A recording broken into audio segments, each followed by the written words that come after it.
یعنی بڑی معذرت کے ساتھ مجھے یہ بات کرنی پڑے گی کہ اتنا کالا جادو، ہر تیسرے آدمی کو کالا جادو، ہر تیسرے آدمی کو.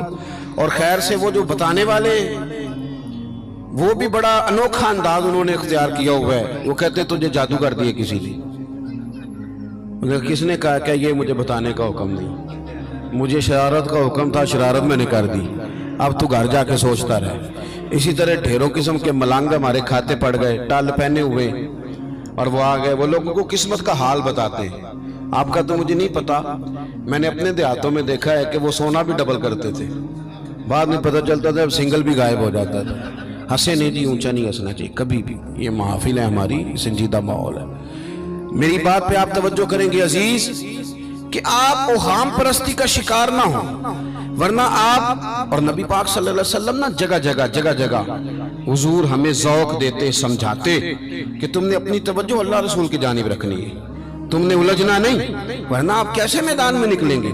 فوجی کہہ دے ہمیں کالا جادو ہو گیا، ہم سے جایا نہیں جاتا، تو جنگ ہوگی. کوئی کہہ دے ہم پر تو وہ فلانے نے آسیب کرا دیا ہے تو ہم دفتر نہیں جا سکتے، تو کاروبار زندگی چلے گا. کن چکروں میں پڑ گئے. جادو ہوتا ہے، اس کی حقیقت سے انکار نہیں، لیکن اتنا کچا ماحول، اتنی کمزور بات، یہ اہل ایمان کا شیوا نہیں ہے. آپ مضبوط رہیں. عارف رومی رحمت اللہ علیہ فرماتے میں کبھی بھی زندگی میں کوئی بات اس لیے نہیں کی کہ مجمع ہنسے، اور ہنسنا ویسے بھی شریعت میں مسکرانا ہے، کہہ کا لگا کے تو روٹین میں بھی ہنسنے سے پرہیز کرنی چاہیے.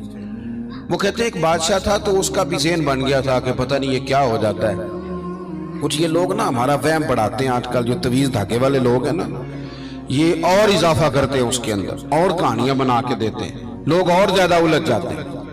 بادشاہ تھا تو وہ شکار کرنے جاتا تھا تو اس کے ذہن میں یہ خیال تھا کہ اگر رستے میں کوئی بندہ میرے متھے لگ جائے تو میرا شکار ٹھیک نہیں ہوتا. تو وہ کیا کرتا، وہ جب سفر کے لیے نکلتا تو لوگوں سے کہتا سارے رستے خالی کرا دو، میں نے شکار کے لیے جانا ہے.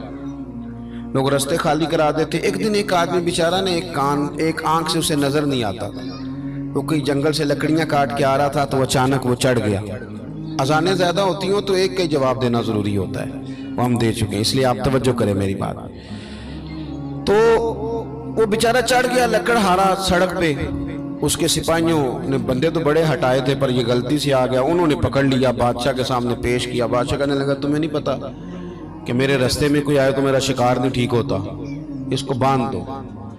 دھوپ بڑی سخت تھی، درخت کے ساتھ باندھ دیا. کہا جا رہا ہوں، واپس آتا ہوں، اگر شکار ٹھیک ہو گیا تو چھوڑ دوں گا، ورنہ اسے قتل کر دوں گا. 2 بندے اس کے سرانے کھڑے کر دیے تلوار لے کر کے. اب وہ بیچارہ صبح سے بندہ ہے. بادشاہ چلا گیا. اتفاق کی بات یہ کہ آج شکار پہلے سے بھی اچھا ہوا، خوب ہوا. بادشاہ واپس آیا. اب یہ دھوپ میں بندہ ہے، کسی نے پانی بھی نہیں پوچھا. تنگ آمد بجنگ آمد. بندہ جب پورا تنگ آئے تو پھر جنگ بھی بڑی کرتا ہے. اس نے کہا یار آج مرنا تو ہے، اب مرنا سچ بول کے. بادشاہ نے کہا اسے کھول دو، آج میرا شکار بڑا اچھا ہوا ہے، لہذا اسے کچھ نہیں کہنا، کھول دو. رسیاں کھول دی تو پتہ کا شخص کہتا ہے بادشاہ ایک بات کر لوں میں بھی، مار تو جانا ہی ہے پر ایک بات کر لوں. کہنے لگا کرو. کہنے لگا تم نے صبح میرا منہ دیکھا تھا، تمہارا شکار بڑا اچھا ہوا ہے، دن بڑا اچھا گزرا ہے، پر میں نے آج سویرے تمہارا منہ دیکھ لیا تھا، تو دیکھو میرا بیچارے کا کیا حال ہوا ہے کہ صبح سے یہاں. اب تم بتاؤ منحوس میں ہوں کہ تم ہو؟ نحوست میرے اندر کہ تمہارے اندر؟ میں اگر کوئی جوان آدمی میرے ساتھ آ کے یہ بات کرتا ہے نا کہ میری فلان ہو گیا تو میں بڑا، تو مجھے اس پہ غصہ آتا ہے. میں کہتا ہوں آپ اس عمر میں یہ کام کریں گے تو بزرگوں کو کون سہارا دے گا؟ ضعیفوں اور کمزوروں کو کون اٹھائے گا؟ آپ اتنی کچی باتیں کرتے ہیں. اور یہاں پیروں نے بھی عجیب تماشا گھڑا ہوا ہے. سویرے 9 بجے بیٹھ جاتے ہیں تعویذ لکھنے. آپ قرآن شریف کا درس کب دیں گے؟ آپ حدیث پاک کب پڑھائیں گے؟ آپ ان کو اصول فقہ کب بتائیں گے؟ پیر صرف دین کا نمائندہ ہوتا ہے جس نے رب رسول کا دین پڑھنا ہے اور آگے پڑھانا ہے، جس نے لوگوں کو وہاں سے دین سیکھ کے آگے سکھانا ہے. باقی کیا معنی ہے چیزوں کا؟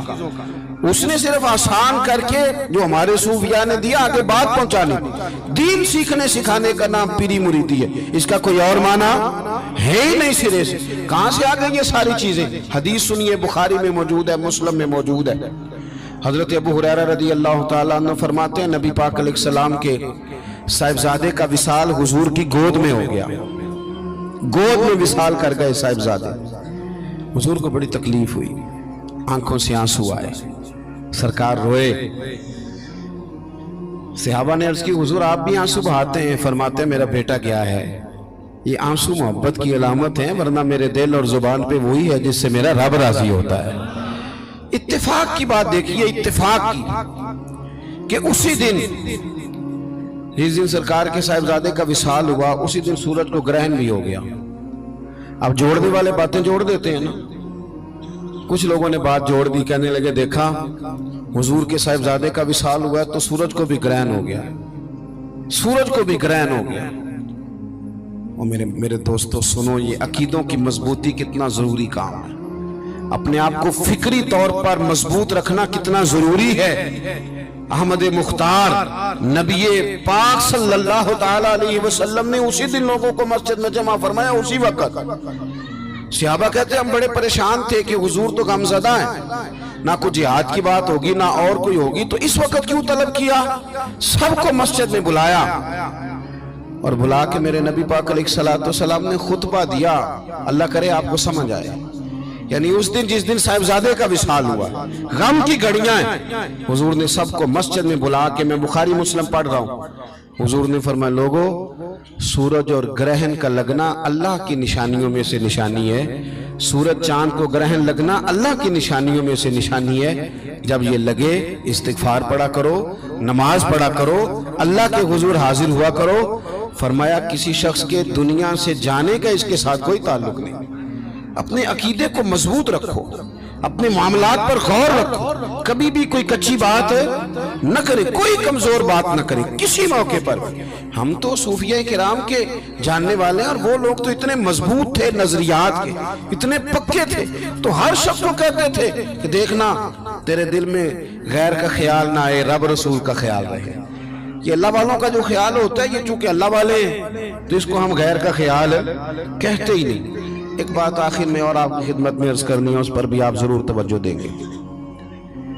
تھوڑا سا نا حضور کی سیرت میں ایک تیسری بات جو بڑی ضروری ہے آپ سے عرض کرنی، اس پر آپ غور کریں گے۔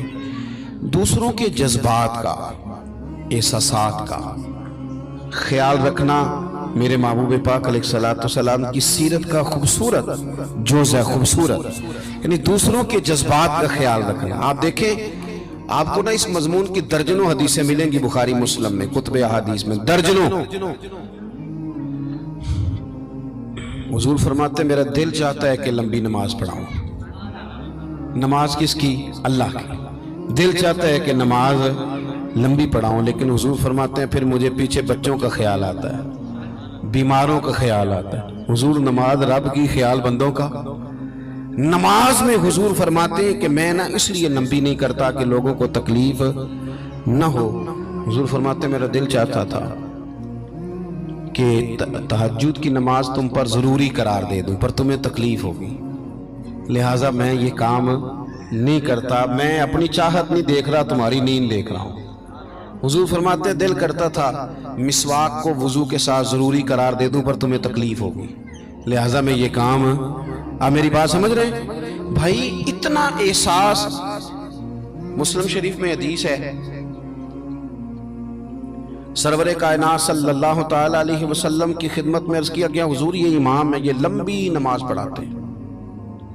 اب ظاہر ہے وہ قرآن شریف ہی پڑھتے ہوں گے، اچھے جذبات کے ساتھ کرتے ہوں گے، لیکن حضور نے بڑے ان کو تنبیہ فرمائی اور فرمایا میں لوگوں کو دین کے قریب کرتا ہوں تو دور کرتا ہے۔ کہ لوگوں کو نماز پڑھائے تو اعتدال کے ساتھ پڑھا، درمیانے طریقے، خود پڑھ تو جتنی مرضی پڑھ، تھوڑا سا نا جذبات کا خیال کر۔